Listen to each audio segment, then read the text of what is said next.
আসসালামু আলাইকুম ভিউয়ার্স, আজকে আপনাদের জন্য আরেকটি রান্না নিয়ে এসেছি। রান্নাটি হচ্ছে বোয়াল মাছের আলুর ঝোল। প্রথমে আমি একটি ফ্রাইং প্যানে তেল গরম করে দিলাম। এখন একে একে মাছগুলো দিয়ে দেব। মাছগুলো হালকা ভাজবো, খুব বেশি ভাজবো না।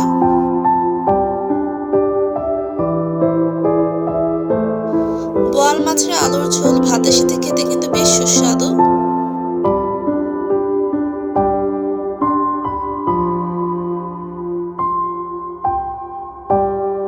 মাছগুলোর দুপাশে আমি এখন ভেজে নেব। দুপাশে হালকা ভাজবো, খুব বেশি ভাজবো না।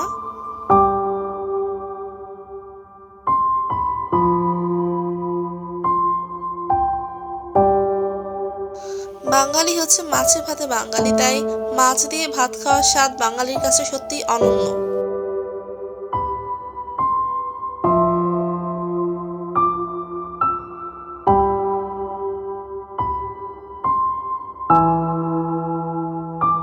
এখন আমার মাছগুলো ভাজা হয়ে গিয়েছে। মাছগুলো এখন আমি একটি প্লেটে তুলে রাখবো।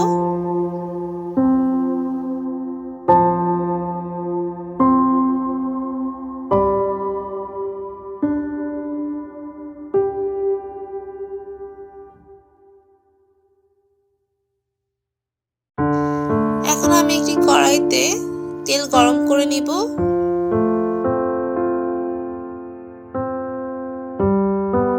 বোয়াল মাছ রান্নার জন্য তেল খুব বেশি পরিমাণের ইউজ করবেন না, তেল মিডিয়াম পরিমাণে ইউজ করবেন। এখন আমি তেজপাতা, পেঁয়াজ, মরিচ দিয়ে দিব গরম তেলে। গরম তেলে একটি ভাজা ভাজা করে নেব।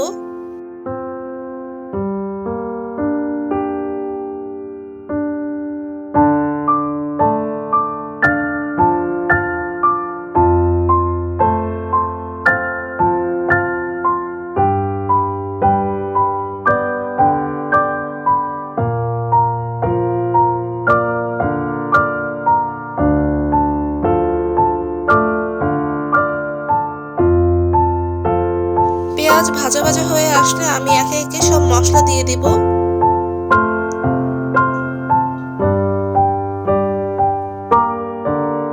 আমি এখন দিয়ে দিব ধনিয়ার গুঁড়ো, হলুদের গুঁড়ো, মরিচের গুঁড়ো পরিমাণ মতো। খুব বেশি মশলা এখানে ইউজ করা যাবে না।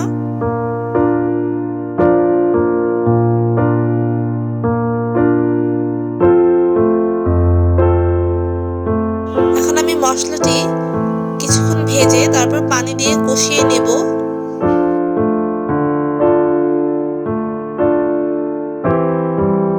অল্প পরিমাণে পানি দিতে হবে মশলাটিতে।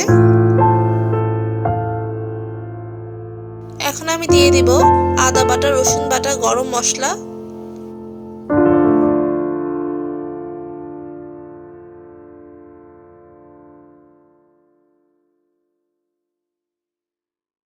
মশলা ভালো মতো কষানো হয়ে গেলে আমি দিয়ে দিব আলুর টুকরোগুলো, যেগুলো আমি আগেই টুকরো করে রেখে দিয়েছি। দিয়ে দিব পেঁয়াজের কলিগুলো।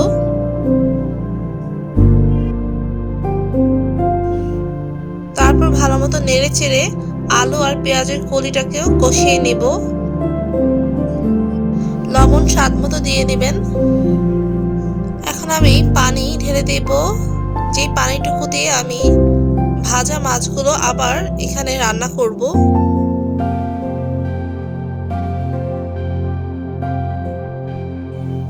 ভাজা মাছগুলো এখন আমি এক এক করে বলক আসা পানিতে দিয়ে দেব।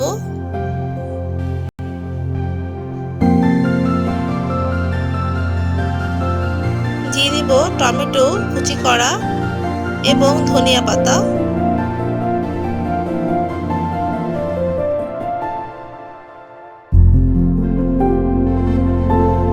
এখন কিছুক্ষণ অপেক্ষা করতে হবে যেন রান্নাটা ভালো মতো হয়ে যায়।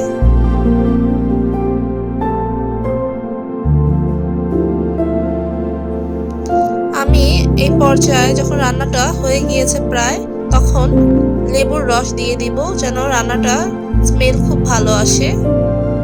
রান্নাটা এখন হয়ে গিয়েছে। এখন আমি রান্নাটা পরিবেশন করব একটি বাটিতে। দেখতেই পাচ্ছেন রান্নাটি কতটি লোভনীয় হয়েছে।